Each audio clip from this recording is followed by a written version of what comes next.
Hello friends, my name is Nikhil Baranwal and this is channel Uniquity.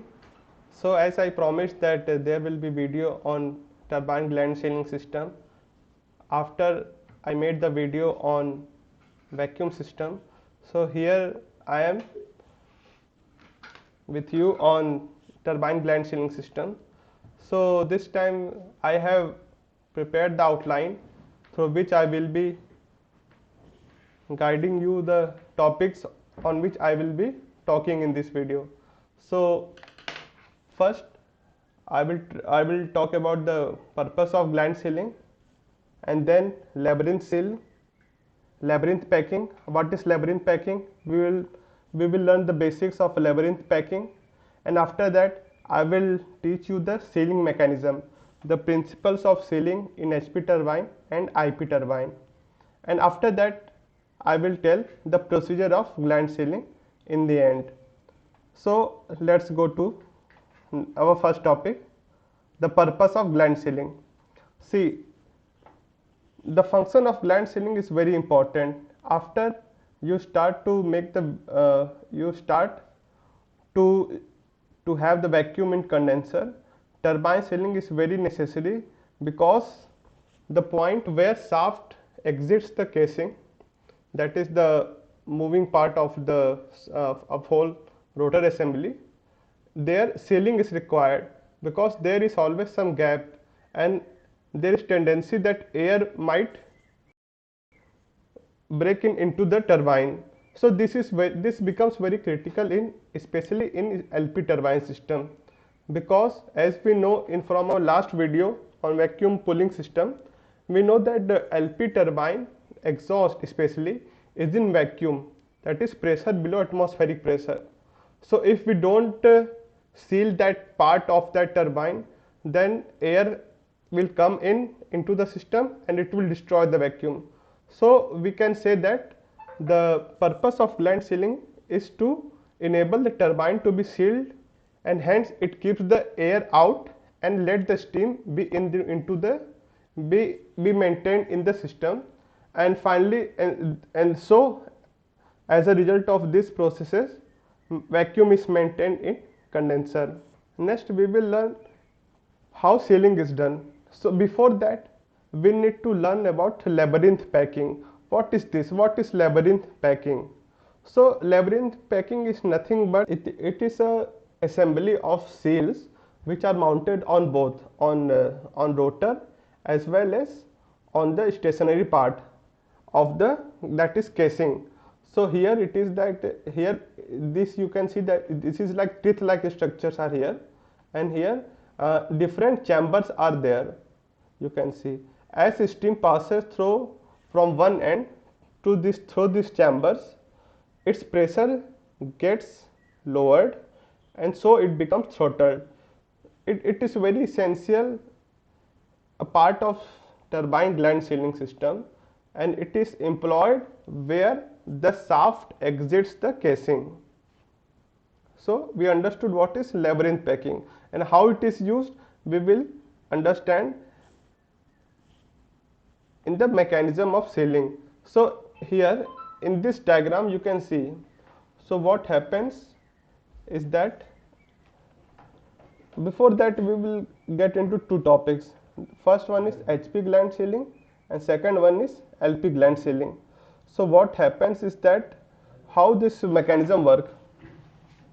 From here you see this is the part where HP rotor, that is HP turbine is here, and so as steam exits from this turbine part and it gets into the it tries to get out, due to its high pressure, and due to its high pressure the mechanism is made in such a way that this high pressure leak off is exiting from this point, and some steam is also exiting, is also moving forward, and through this path you see it goes out. This is low pressure leak off, and after that some steam gets ahead and moves ahead, that is, and here again some sealing system is there. See, these are the sealing, the labyrinth seal that I talked about in last part. So here this sealing is there, and here also this is the last sealing. Here air comes in from outer side, from outer atmosphere, that is, and through this here air and steam, both mixture of both gas out, and it is exiting through GSC system, which we will learn in later part.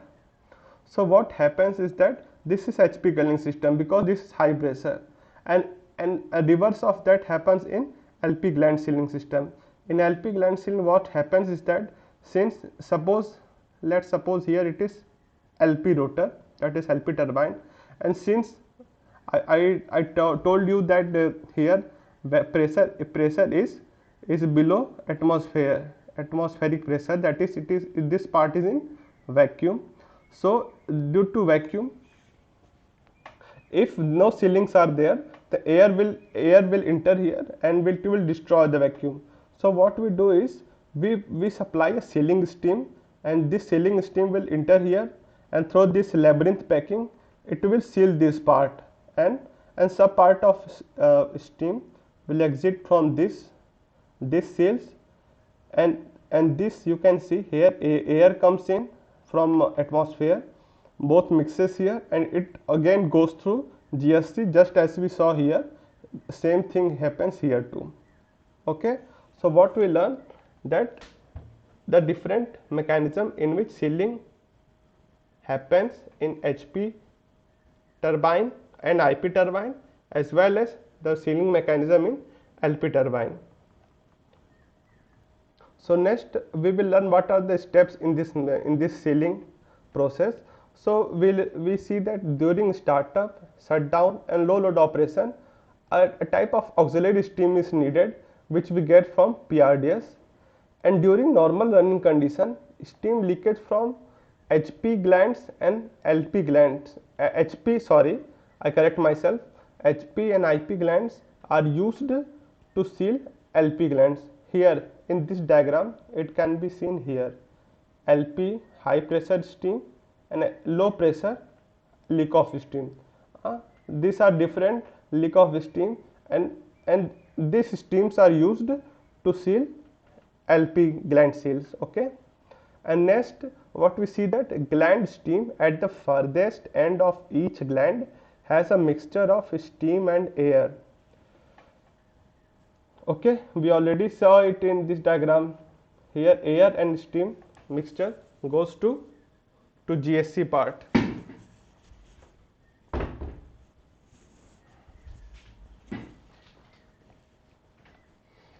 And here we can see that GSC and GSC fan is used to exit the steam and air mixture. And next we see that there is a dedicated steam pressure control system is used to supply this gland steam externally, and there are multiple variations which we will see in this diagram. So in this diagram you can see the whole turbine sealing mechanism is depicted. See, we will carefully understand the diagram. See, this is HP turbine. From HP turbine there are different types of seals, stages of seals, I can say 1, 2, 3, 4. There are 4 stages you can see in this diagram from HP side of HP turbine. This is inlet side, and next here at the outlet side of HP turbine there are again 3 stages only. See here 4 stages, and there are 3 stages of sealing. Okay,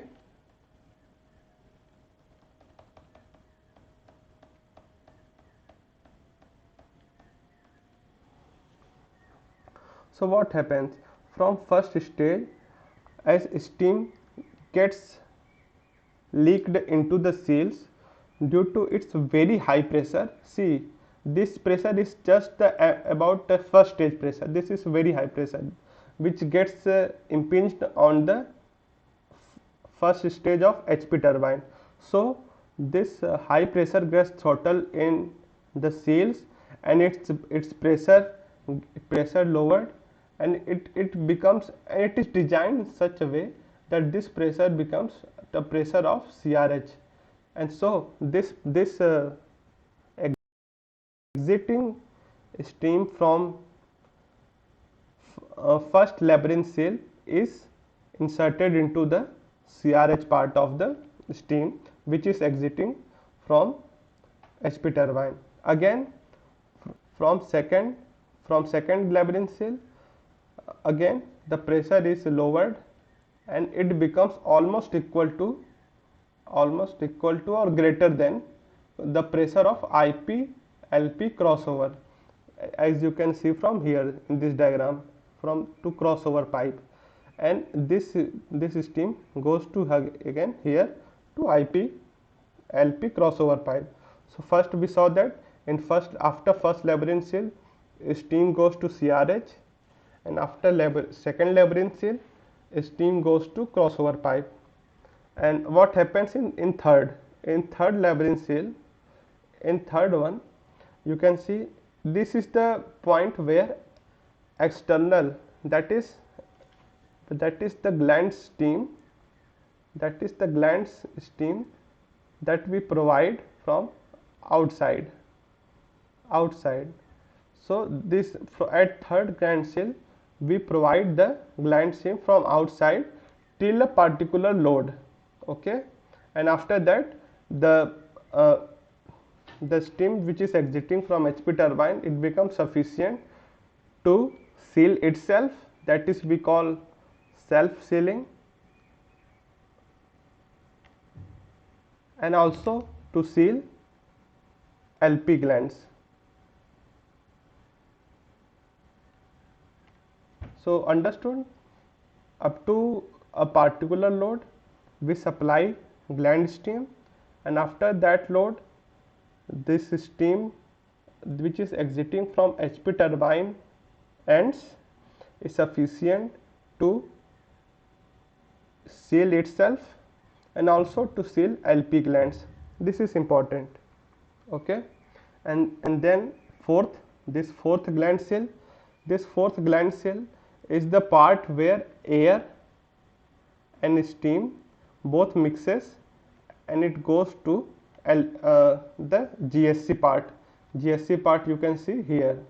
So this is the gland sealing of HP inlet side, and then after that there is HP outlet side gland sealing. Similar process is there, since at the outlet side of HP turbine pressure is already reduced due to its reduction of pressure in HP turbine. So steam exiting from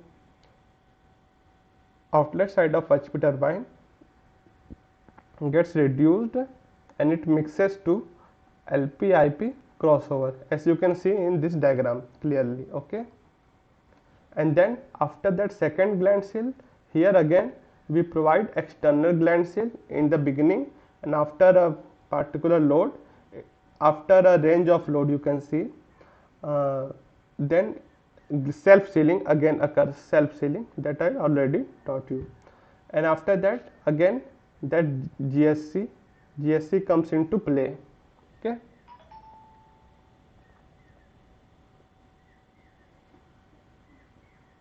similarly, if you have understood this one, then you can easily understood this IP turbine LP.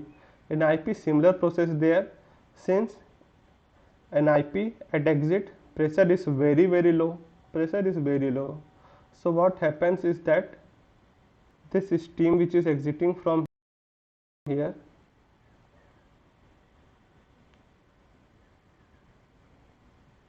is used here, this seal steam header. See, this is important. This is seal steam header, which is the header in which all steams that is exiting from seals enters from IP turbine and HP turbine, and fills this header, and this header, that is the steam in this header, is used to seal LP turbine, and similarly sealing occurs at both ends. And other thing is that the GSC thing that we saw here, same thing occurs here, here, here, and here. In all this part, the pressure is reduced and air plus steam mixture is there. Air and steam mixture is there, and which it mixes and it goes through the GSC condenser. Well, what is GSC condenser? GSC condenser is nothing but a heat exchanger medium which gives the latent heat in steam from steam and to the condensate to the condensate which passes through GSC, that is gland steam condenser. Next we will talk about the procedure of turbine gland sealing system. So what happens is that in my video of a vacuum pooling system, we learned about building vacuum in condenser. So we learned in that video that as vacuum builds to around 0.7 ksc, seal steam is inserted. So we learned that in our last part that auxiliary steam from PRDS is needed. So this steam is the same as seal steam which is inserted into the glands of turbine. So the specification of this auxiliary steam from PRDS is nearly 10 to 16 ksc, and temperature in starting needed is 210 degrees Celsius, greater than 210 degrees Celsius actually. So this insertion of seal steam is up to a load of 35 to 40% load, and after that a phenomena of self-sealing occurs. So in this self-sealing, the steam exiting from the HP and IP glands seals themselves, and also this steam seals the LP turbine glands which I talked about in last part of my video. Okay, so there is also a dedicated control system which controls the steam seal steam header pressure. This control system is input with a value which it has to maintain. Sorry. So there is a supply valve. There is a supply valve first, and there is a leak off valve. Sorry for my bad handwriting. Okay. So there is a in this control system there is a supply valve, and other one is leak off valve. So through supply valve we supply the auxiliary steam which is used to seal in the beginning, and there is other one is leak off steam.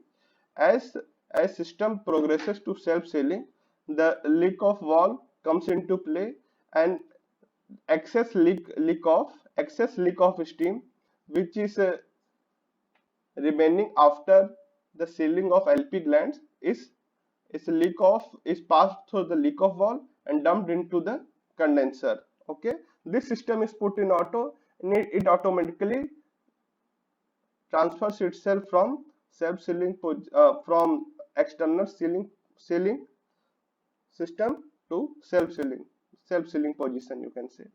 So this is the process of turbine gland sealing system. This is very simple actually. So this was my video on turbine gland sealing system.